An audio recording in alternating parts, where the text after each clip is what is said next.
Le 8 mars dernier, Guy Oranche, avocat honoraire et président d'honneur de la Fédération internationale de l'action des chrétiens pour l'abolition de la torture, ancien président de l'ACAT France et du CCFD Terre Solidaire, tenait une conférence à l'église du Sacré-Cœur d'Audincourt sur le thème « Construire la paix, un défi pour aujourd'hui ».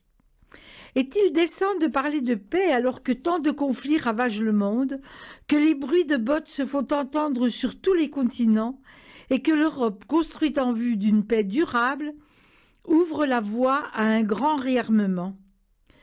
Oui, nous, chrétiens, en cette année du jubilé de l'espérance, nous devons parler de la paix avec les familles et les peuples blessés, avec humilité, mais aussi détermination. Notre responsabilité personnelle et collective est engagée. Rappelons-nous les béatitudes, heureux les artisans de paix. La paix, c'est d'abord une relation avec l'autre, là où nous vivons, l'autre qui est en nous, avec les autres, avec ceux et celles qui n'acceptent pas l'inacceptable, avec le tout autre. Le premier pas vers la paix, c'est la construction de la paix intérieure pour chacun d'entre nous. La quête de la paix remonte à l'aube de l'humanité. Déjà au 8e siècle avant Jésus-Christ, le prophète Michée ouvrait des pistes. On t'a fait savoir, homme, ce qui est bien, aimer la bonté, travailler pour la justice, marcher humblement avec ton Dieu. Si nous voulons construire la paix, regardons d'abord lucidement la situation de l'humanité éclatée. Alors qu'après la chute du mur de Berlin, nous avions cru à la victoire de la démocratie libérale, la guerre revient en Europe. Dans le même temps, cette humanité mondialisée se replie sur ses différentes identités. Ses peurs sont manipulées par des dictateurs qui ne peuvent survivre sans la guerre. Poutine et Trump veulent la mort de la démocratie, du multilatéralisme. L'humanité est menacée par les inégalités grandissantes, par les graves défis écologiques, par l'acquisition de la toute-puissance technologique. Elle est déboussolée par la complexité du monde, par la guerre menaçante à laquelle nous ne voulons pas croire, par les dérapages mortifères de certains groupes, notamment religieux, par la loi du profit maximal devenue notre idéologie majoritaire.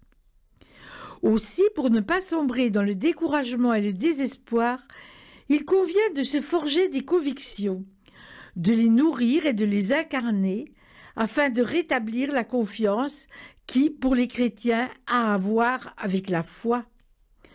La Déclaration universelle des droits de l'homme du 10 décembre 1948 est un acte de foi et un socle pour créer une société civile mondiale, provoquer un débat de fond sur les valeurs prioritaires pour tous.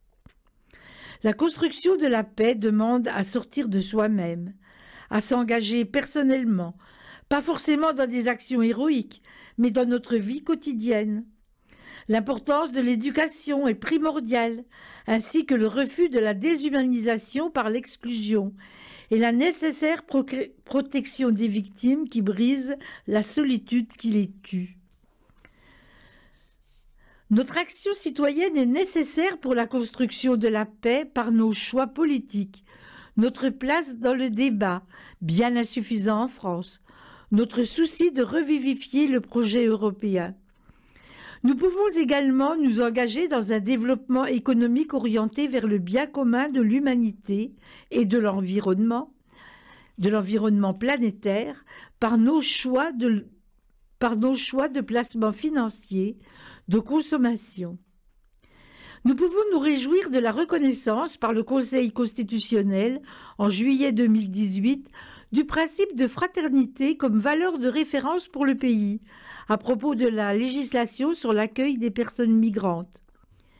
Bien sûr, il ne s'agit pas de recevoir tout le monde, mais de réagir contre le discours qui fait de l'étranger un danger potentiel.